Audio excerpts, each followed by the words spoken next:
Okay, so for those of you who don't know me, my name's Colleen Kimmett. I am a teaching fellow for Canada for the Google News Initiative.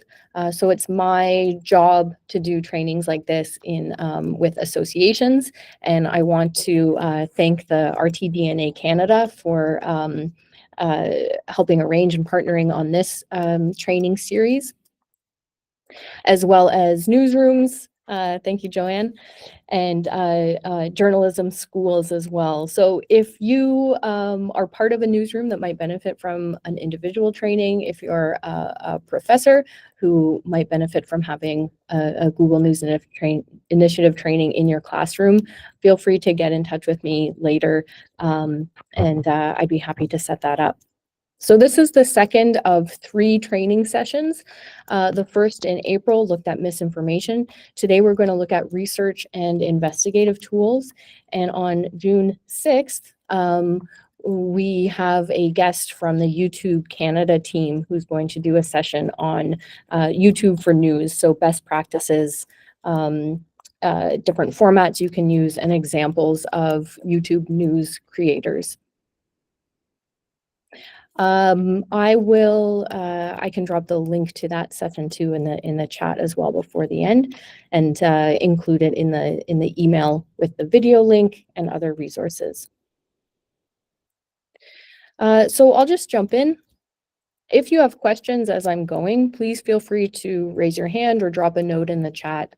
I tend to pause periodically to ask for questions as well as we go. I don't save them all to the end, so please feel free to ask your questions as they come up.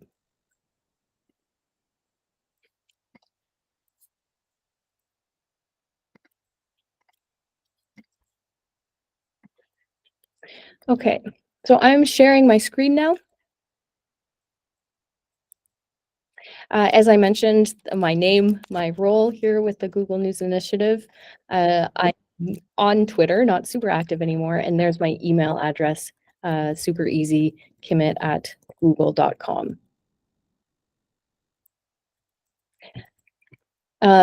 G.co/news training is a website where you can find more training modules from the Google News Initiative on these topics that I'll cover today, and others as well. Our agenda today, I'm going to talk about Google search operators. So if you were in the misinformation session, there might be a little repeat information here. But I find these search operators good to review every now and then anyway, and look at new examples for how to use those. We'll apply those to social media too, a little more in this session. In the second part, I'll talk about some other search engines and databases that you might find useful in your work as a reporter. I'll invite you to share any that you might have as well. And then at the end, we're going to look at an AI tool from Google called Pinpoint. Pinpoint from Google's Journalist Studio.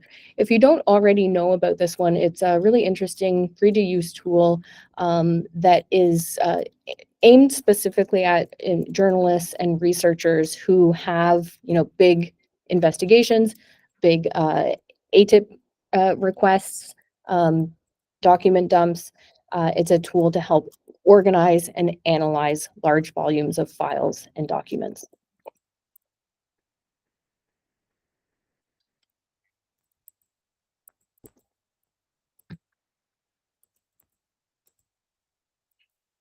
So these are the Google search operators. And again, this might be a bit of a review for those of you who were in the misinformation session, but essentially these are commands you can give Google to look for your keywords or exact phrases in very specific parts or in specific types of content on a website.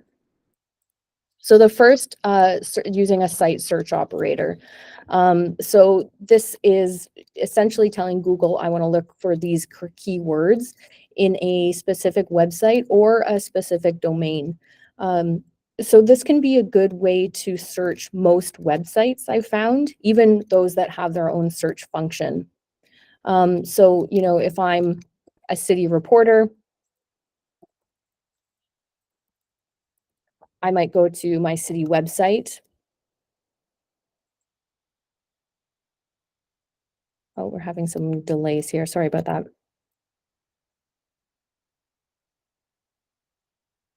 Mhm. So campbellriver.ca. I can use its search function here, but I can also use Google to search campbellriver.ca. So here I've just copied the URL. I'll open up a new Google tab and search site H. Here I've copied the URL. Now I don't have to directly copy and paste that URL. I can simply write www or even just campbellriver.ca. I do need to have this site, the S in the site search operator, lowercase. But here, I can search for whatever keywords I want and see where that specific keyword appears, but only within campbellriver.ca.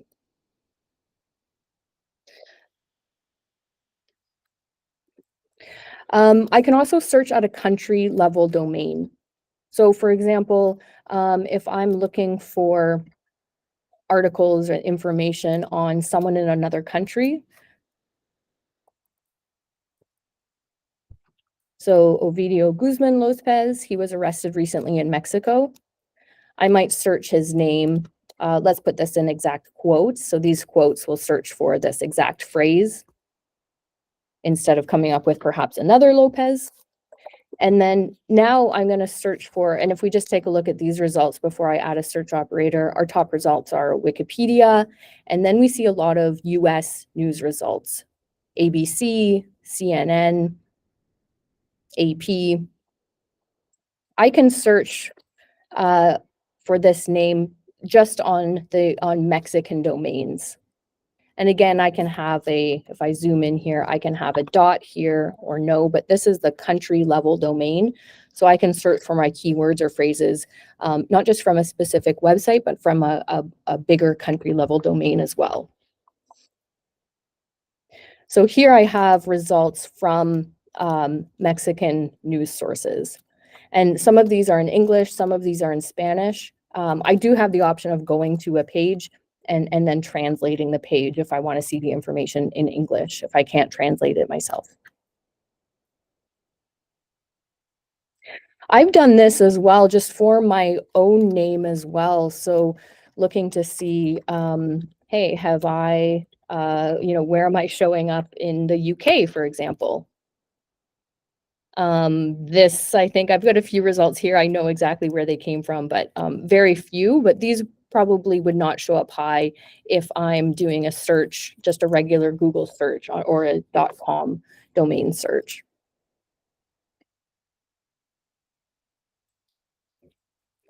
Are there any questions about the site search operator? Any comments? Maybe you have ideas about how you've used it as well in research or investigations with success.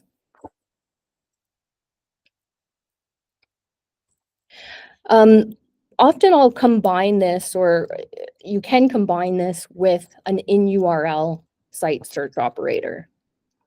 So if we go back to, for example, my city website example. So here I searched for sewage. Maybe my sewage search took me to, if I go back here, took me to, this is not specifically about sewage, but maybe my search took me to a news release. So I can see here in the URL, I've got the word news.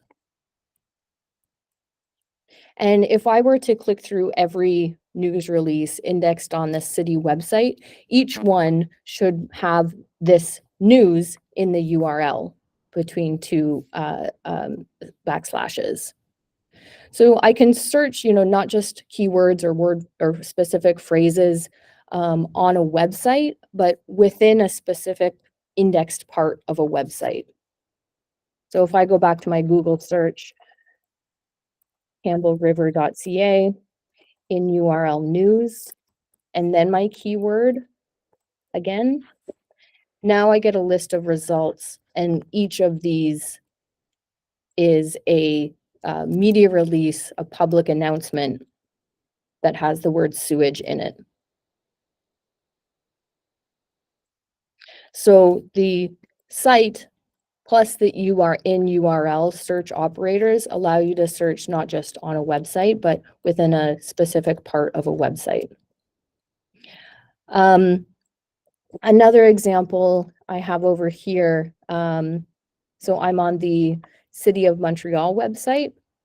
This is the page where they've archived all of their city council meeting minutes, or in French, the ordre du jour. So if I click on one of these, I've already opened it, so we don't have to wait for it to load. Again, here I have the city council meeting minutes from May 13th, 2024. And I can see here, again, looking in the URL for clues, I can see ODJ, stands for Ordre du Jour. So I can try a search for a specific keyword, not just within the City of Montreal website, but with indexed as within published City Council meeting minutes. So if we try this one, let me grab the city website URL. I'll copy it there. In URL, I'm going to put ODJ and then SPVM. This is the police department. So I can see each of these, again, is a PDF of a meeting minutes from the City of Montreal with my keyword, SPVM, or the municipal police force. So this is a very general keyword. It's probably going to show up in a lot, but you could do this with exact phrases as well if you wanted, or more niche or more specific keywords.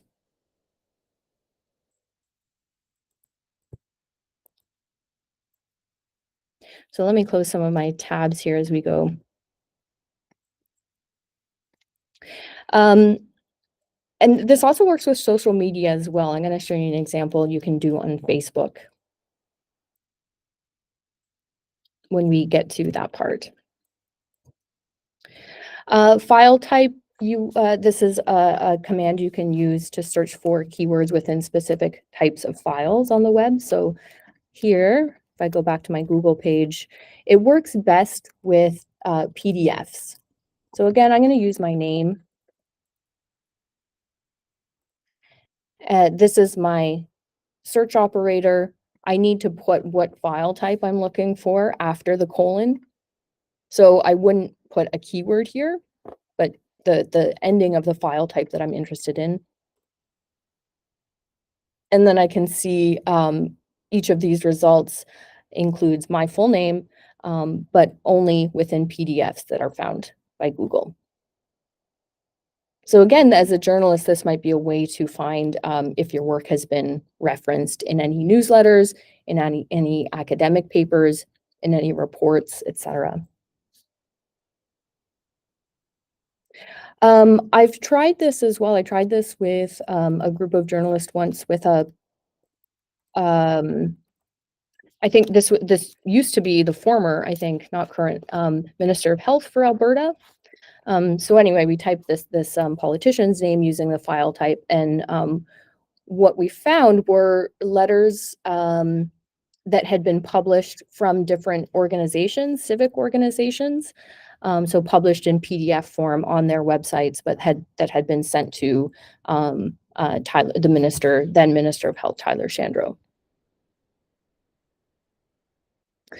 I had another journalist show me this tip. So using the file type PDF search operator along with the words private and confidential, and then whatever kind of organization you might be investigating or researching.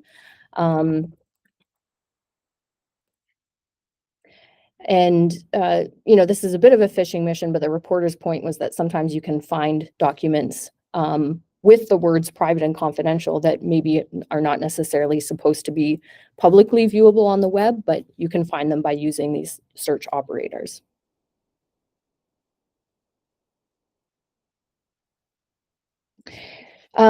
Certain file types don't work so well. So if I just put in a general search term here, um, JPEG, for instance, I don't get any results. CSV files, okay, I do get some results here, as well as CSV XLS files. I get some results here. PNG typically doesn't get any results so if you're looking for images, you're better off typing your keyword and then just using the image search function here.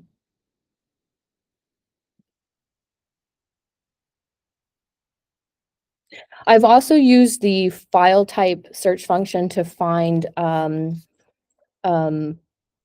example, databases. So homeless, Winnipeg, file type XLS, or we could try CSV as well. So each of these is a spreadsheet.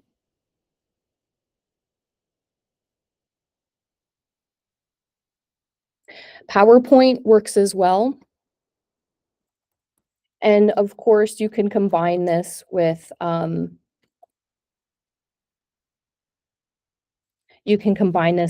search operators. So I could search, for example, Government of Canada site domain for PowerPoints that mention my keywords or phrases. And this is going to take me to, oh no, I shouldn't say .ca, .gov.ca. Whatever the federal government domain site is. Sorry, I'm drawing a blank here. But this could be, ontario.ca. It could be whatever domain level you want. So PowerPoint, another file type that works with this search operator.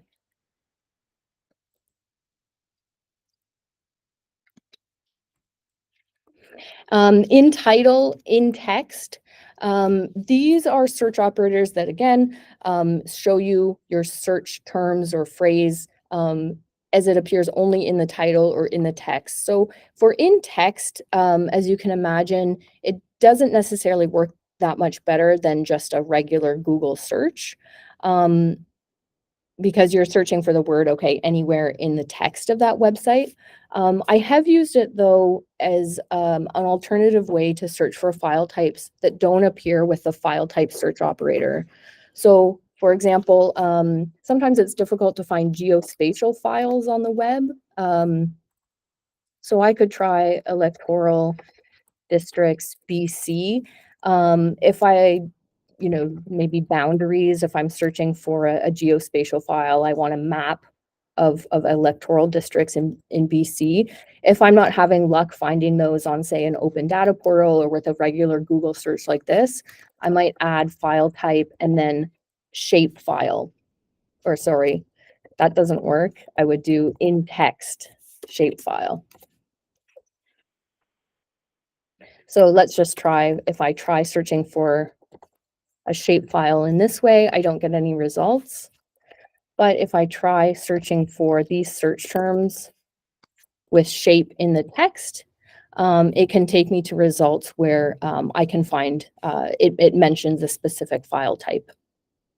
I hope that makes sense. Are there any questions about that?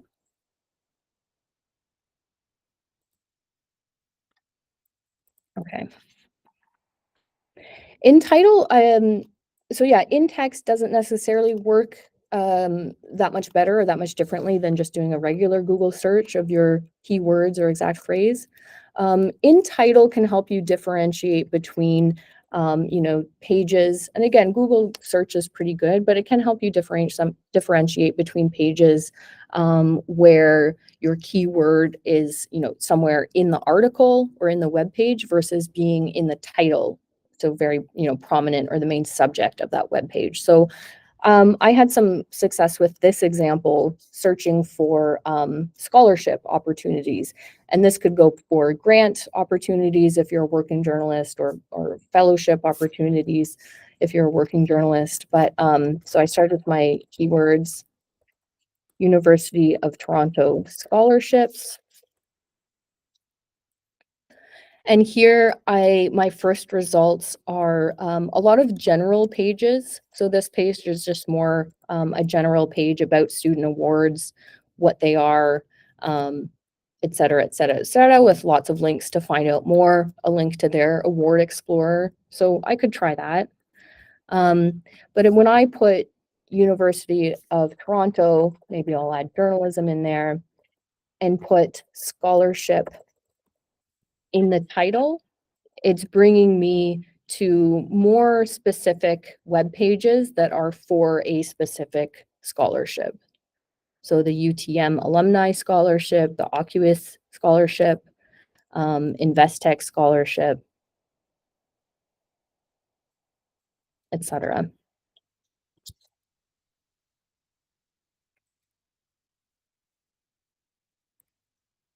And around X. So around X is a way to search for keywords or exact phrases within proximity to each other. So this is the search operator itself, where X can be any number, but that number represents the number of words between your two key search terms, keywords, or exact phrases. So if I set this number as 5, that's probably going to mean that my two keywords or phrases are within the same sentence, certainly the same paragraph. So on either side of this, I would put my keywords or phrases. In this case, it's John Tory, Mayor of Toronto, or yeah, Mayor of Toronto, former Mayor of Toronto, and Mizrahi, name of a development company. So I want to see, are there any close associations here? And I get here to a video of a ribbon cutting ceremony where John Tory appeared. I have played around with this search operator, the around X search operator, a little bit. It can be, sometimes, again, I get the same search results as I would if I just Googled these two terms together. But think of it using it as a way to see if two terms are connected, or to see if two terms of interest to you might show up somewhere in the very same sentence or the very same paragraph. And it can only compare two in this case.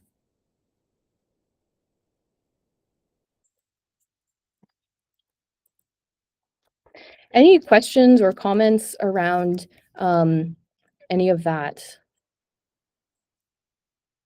I'm just going to set up the next thing. So if you do have any of your own ideas or have used these in any ways, please feel free to weigh in and share.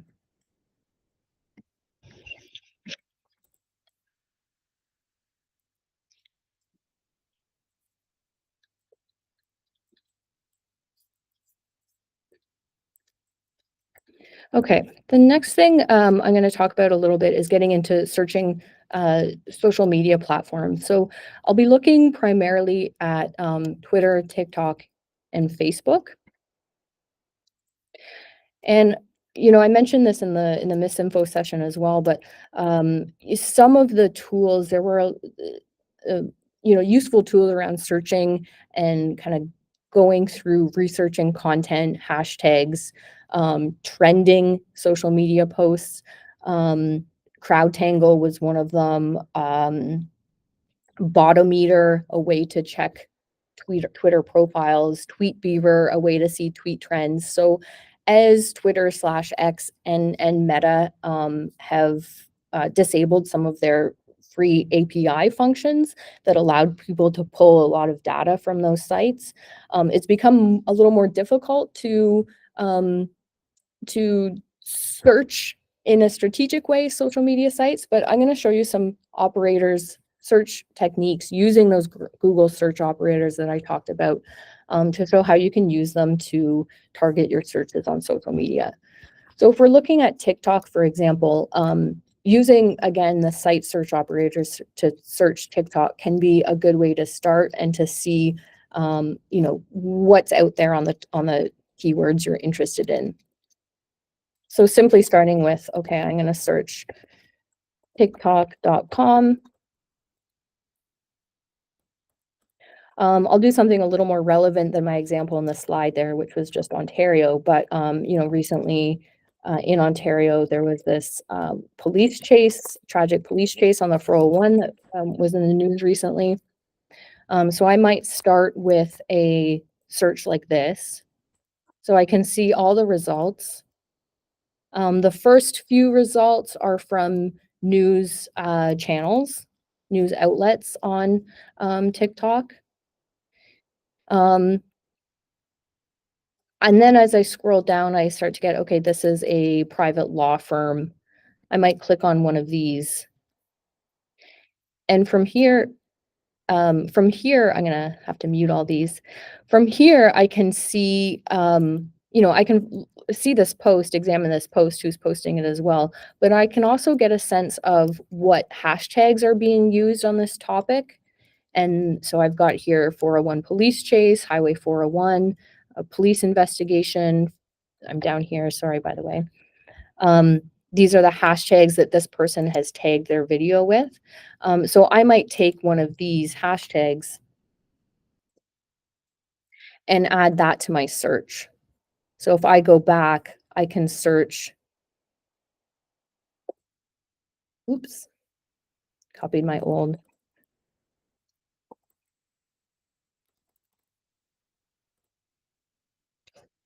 And now you see I'm getting these discover channels. So it's lumped together different videos with this hashtag.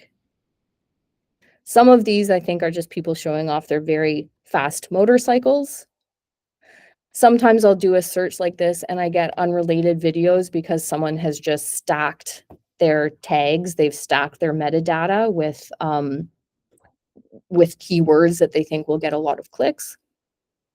But you can see here, I do have some videos on the more recent. Here's a video on the recent closure, for example. And I can go back here and explore other groups of videos that had the same hashtag 401 police chase. So another example, I might be interested in seeing videos on a hashtag like a trending hashtag like Trudeau must go. And again, I can click here and see collections of videos all with the same hashtag. So looking a little closer at a Twitter profile, if I'm looking at this user, for example, Chizaiden. So first we have the user username, the user profile. This is unique, the one that shows up above.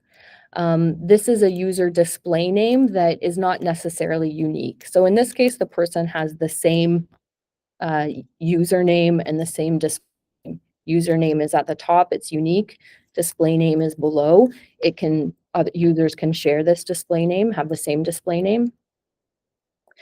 But I could use this, for example, and I don't think this is a particularly private person. They've got a website on there. They've got their face in all of their videos. They've got quite a following. But, I can use this to try and find out more about this person. So, for example, I might copy their username, knowing that's distinct. And if I open up a new Google window here, so I could search that name and then take a clue from the profile. So here we have an email address. I might add that to my search. And if I search these together, I get an Instagram account. So here again, a public person, they've got their real name connected to this account. I'm not signed up for Instagram, but this can be a way to find out more about a poster, to find out if that poster has accounts in other places, to find if they have more information about themselves in other places. I'm just going to pause there. All right. I'm going to pause there while I switch into another window. Any questions or comments, feel free to weigh in the chat.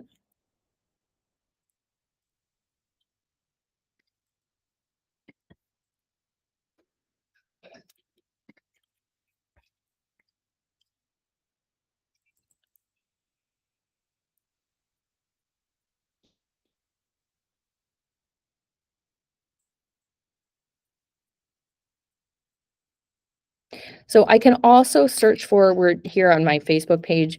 I can also search Facebook for TikTok videos. So I can see if a video has been shared on Facebook as well. For example, I can search, if I search vm.tiktok.com and then a keyword. This VM before TikTok indicates that a user has shared the video from within the TikTok app. So if I search here, I can see a number of TikTok videos that have been shared by users on Facebook directly. Or I can search just M, and this will give me results. So people, if they have shared a video, this is not giving me results. Oh, there we have below. So this is examples of people who've shared a video to Facebook, but simply by sharing or copying manually the link from TikTok.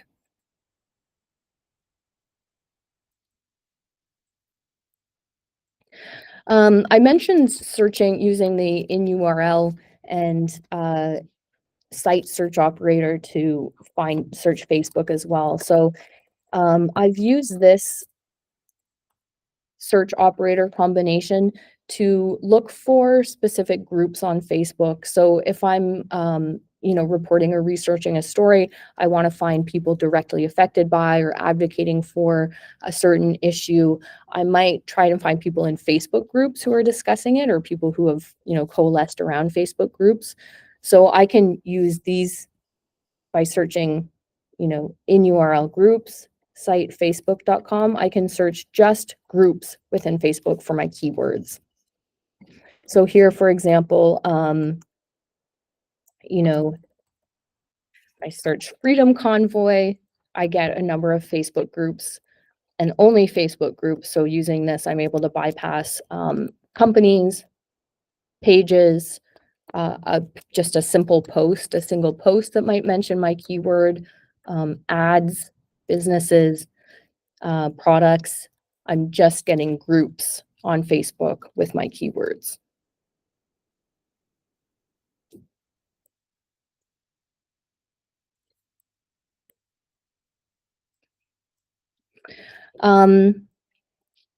Any questions, any other questions or comments about that?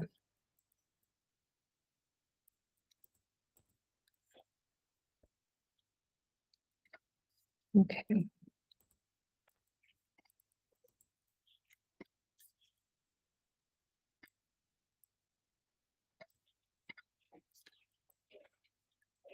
So I've talked a little TikTok, we looked at Facebook, searching Twitter. So Twitter's advanced search functions still work pretty well. Within Twitter, I can go to the search bar here. I can enter my search terms. And then I can go to advanced search settings, and I can, just define my searches, refine my searches with an exact phrase, with excluding certain words, with certain hashtags, languages, to or from specific accounts. I can filter for links, images, video, minimum lights, etc. There's all kinds of filters there, but there's also some shorter kind of what you're seeing here are search operator shortcuts for Twitter. So I can add these operators, Twitter operators, to my search bar search to refine my results. So if we're looking here, I can see, so this MP at Turnbull Whitby tweeted about this. I could say, okay, I want to see who responded. Oh, I think I got that wrong. Turnbull Whitney, no, from.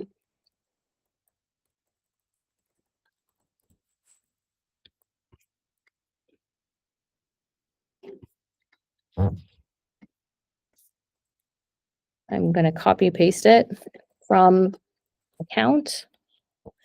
And here you can see, just demonstrating how this is working, I can see all of the tweets that this user has made with those keywords.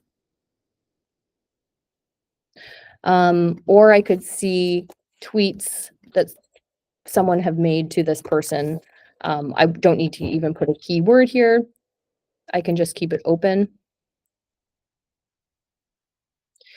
I could go back to my keywords and say just since, let's say, and I'm going to have to look at the date format again. So 2024 for, I can't remember when exactly it was, but let's say the 22nd. And here I can see tweets with my keywords 401 crash just since April 22nd, 2024. So that could weed out tweets that are about some other crash that maybe happened before.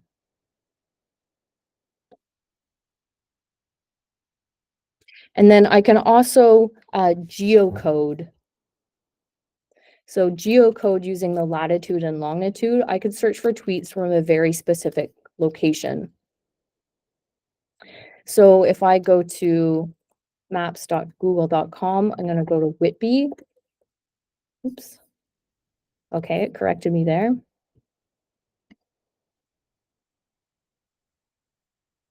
So I'm going to right click in Whitby, copy the latitude and longitude,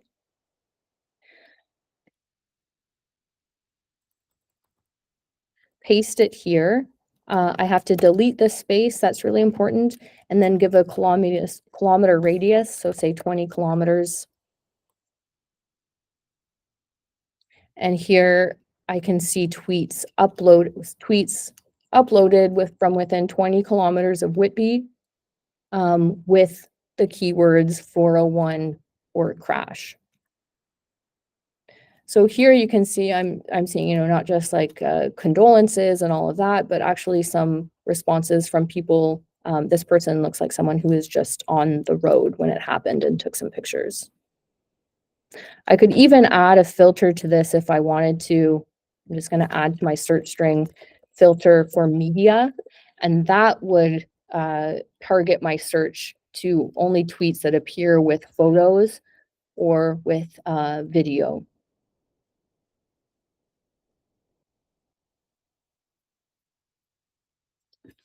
So those are some search operators you can use on Twitter as well.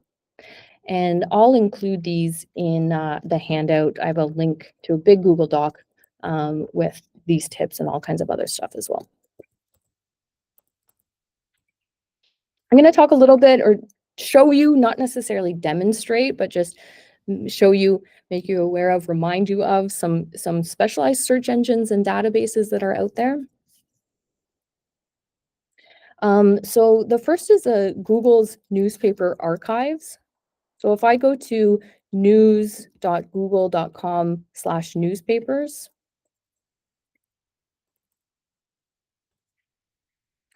this is, and it's surprisingly hard to get to any other way. Again, it's news.google.com and then /newspapers. You used to be able to get there from the Google News page, but I can't find an easy way to get there now. So you can use this URL.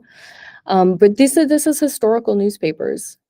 If we go to, you can search or go to letter. I was looking for Ontario, but here I have one from l'Ontario Français. So I could explore back issues of this newspaper.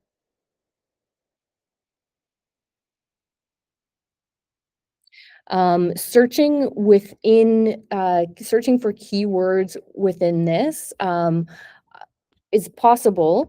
So we can do that with,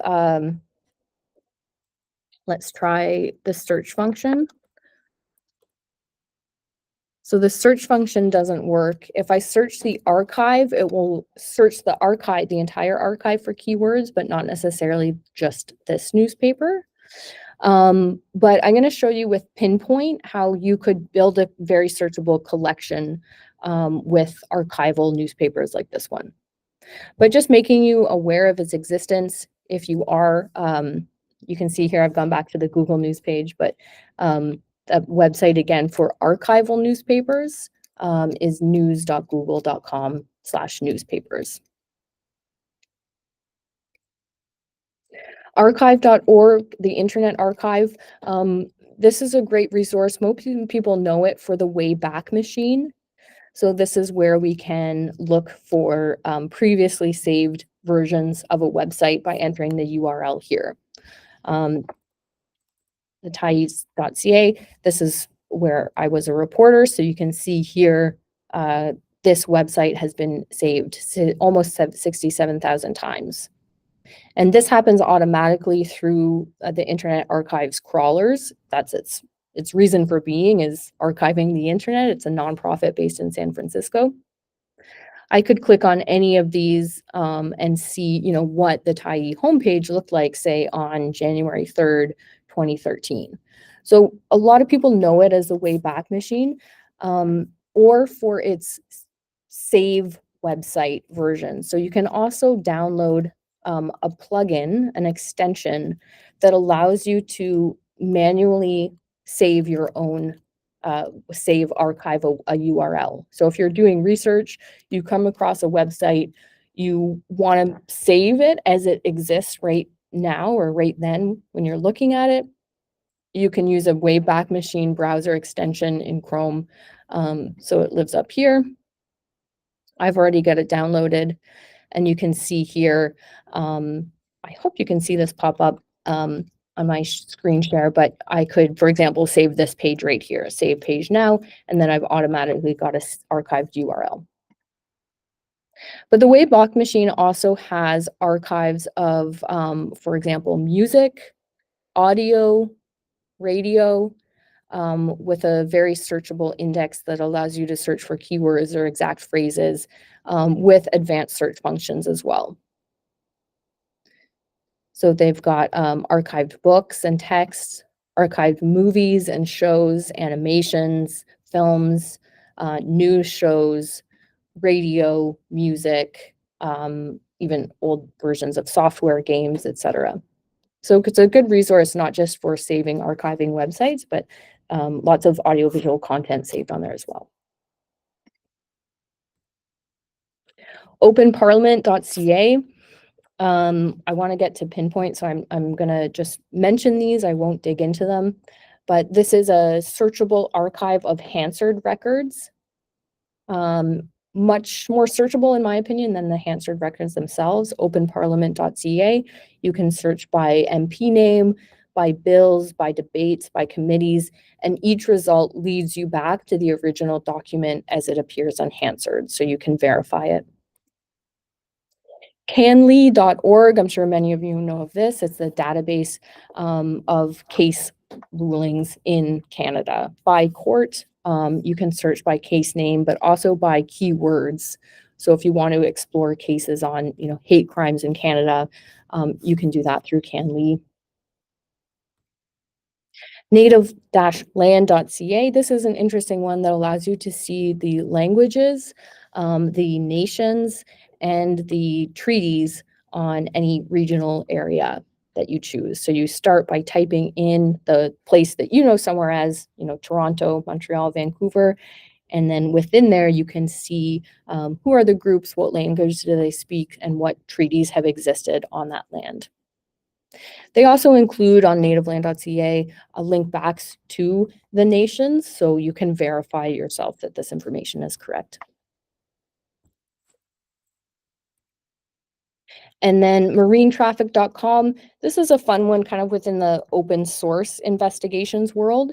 In the handout, I have a link to a big open source investigative toolkit from Bellingcat.org that includes this one, and other sites to look up trains, planes, in this case, boats.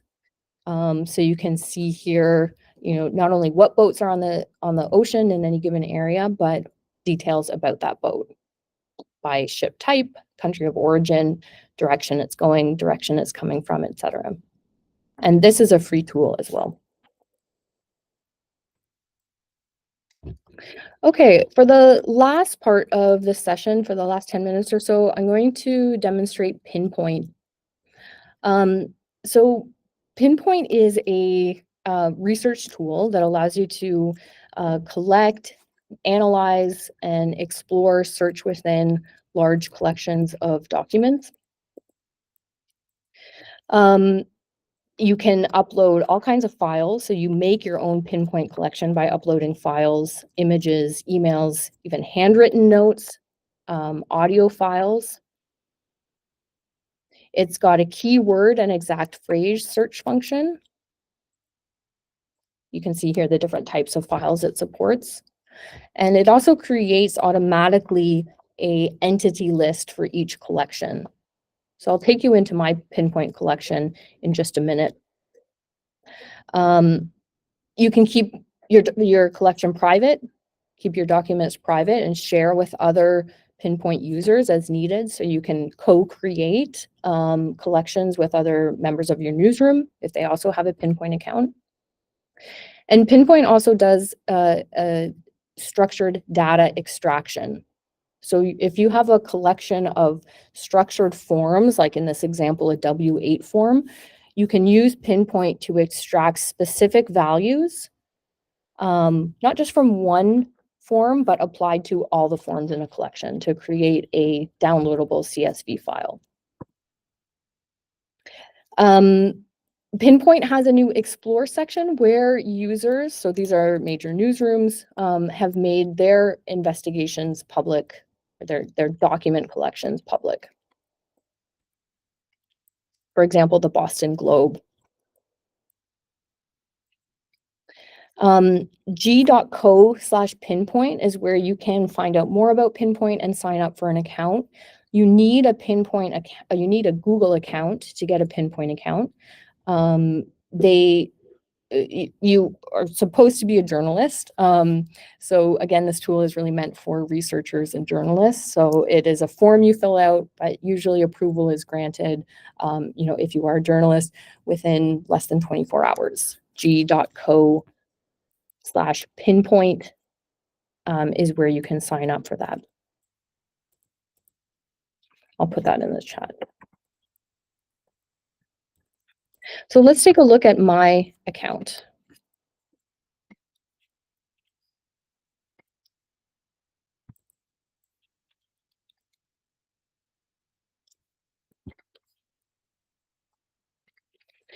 So we're in the Explore section here. This is what you're looking at here is the Pinpoint homepage. So this is my workspace with my private collections. This only I can see, or people with whom I've shared one of my collections. This Explore page is open to anyone to see, so you don't even need a Pinpoint account. And if I pop this in the chat, you can explore right now if you want. You don't need a Pinpoint account to see this Explore page. These are collections that newsrooms have made public. So collections that they've built, that they've published investigations on, and then here it's sort of like showing the work or showing the documents. Many of these in other languages. Let's search for one that I'm more familiar with. The Associated Press. So here are some examples of how they have used Pinpoint. Unsealed federal court documents related to the Jeffrey Epstein case. So each of these is a file that they've uploaded. You can think of Pinpoint a way, not just an internal investigation tool, but an easy way to share documents with your readers. So for example, an AP story that might result from this collection of documents, they could release a link to this page and people could go and explore, again, whether they have a Pinpoint account or not, they could explore these documents. These labels, they've just make it easier to navigate if you're not familiar with the documents. And then within each document, I can read through. I can even download this. I can search for documents. or I can search for keywords within this collection of documents, etc. And I'll show you how this works, or I'll show you how it looks within a collection. So if we go to my workspace, I'm going to show you a collection I made of documents from the Truth and Reconciliation Commission website. So you can see I've labeled mine according to type of document. When I add documents, I have the option of adding from my hard drive or from my Google Drive. Whether I'm uploading a PDF, an email, a website, HTML, audio or visual, it's going to show up as a PDF in Pinpoint. So you can see in this example, I upload an audio, an MP3 file of Justin Trudeau talking about his experience with the Truth and Reconciliation Commission. When that processes, so as it appears in Pinpoint, I don't have the original audio file, but it appears as a time-stamped transcription. So Pinpoint uses an AI transcription tool to automatically transcribe and provide this time-stamped transcription of audio or video files. So here I can play along, read along, and then I can either download the original audio file if I want to, or download the transcript there.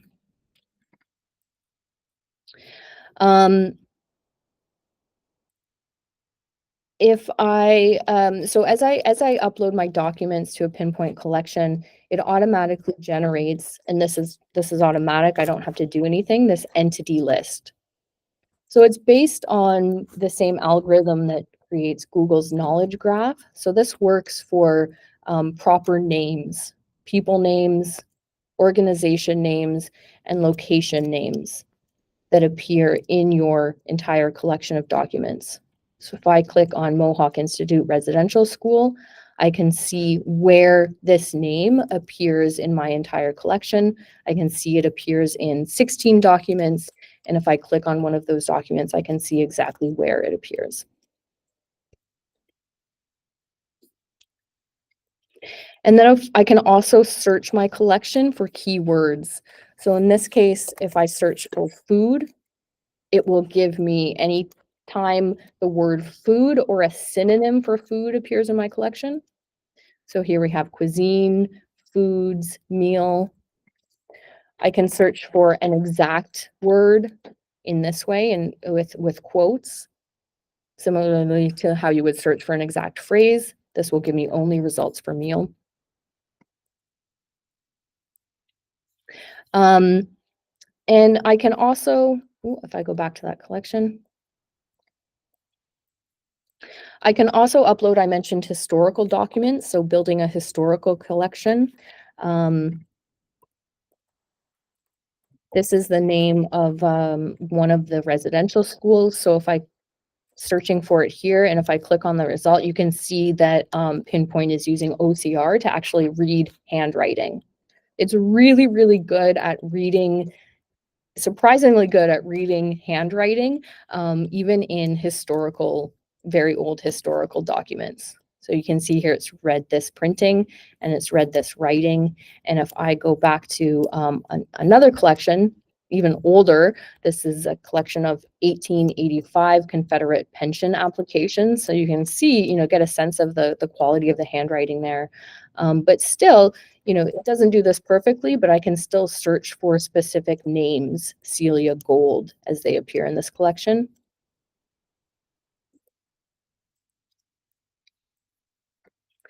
The other function of Pinpoint is the extract structured data function. So if I go to this example, each of these, I've got 10 reports. Each is a country report with the same structure.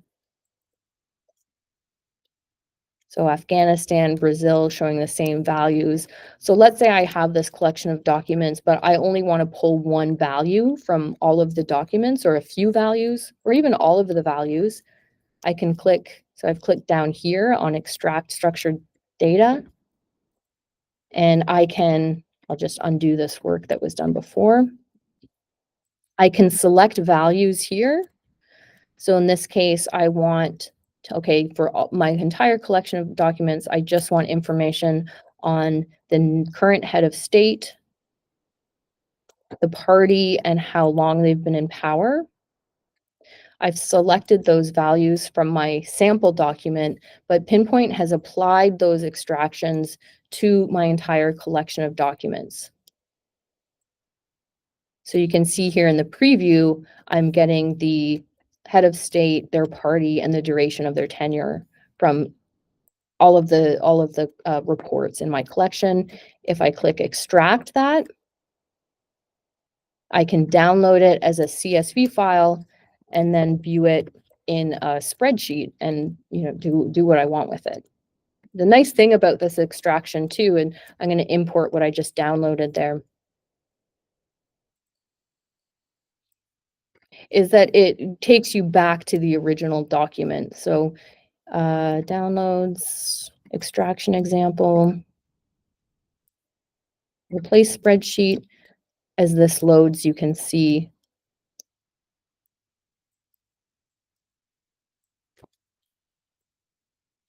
here, again, I've got a usable spreadsheet that I can do something with, but I've also got a validation links that takes me back to where exactly that document lives in my collection. Even just, being able to grab a table from this collection is really useful. I had an example, if you've sometimes there's useful information, or a useful table, for example, is buried in a PDF. So here, I've been able to extract just a single table, and again, download this as a CSV file. So that's Pinpoint. We've got a couple of minutes for questions. Any questions? Any questions at all?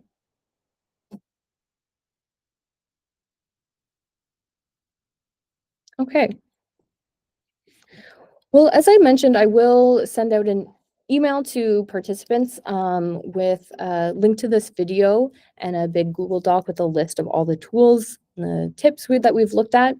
You'll have my email addresses there as well. So if you do have any questions or want to follow up, feel free to reach out. Thanks so much for being here, everybody. I appreciate it, and hope to see you at the next one.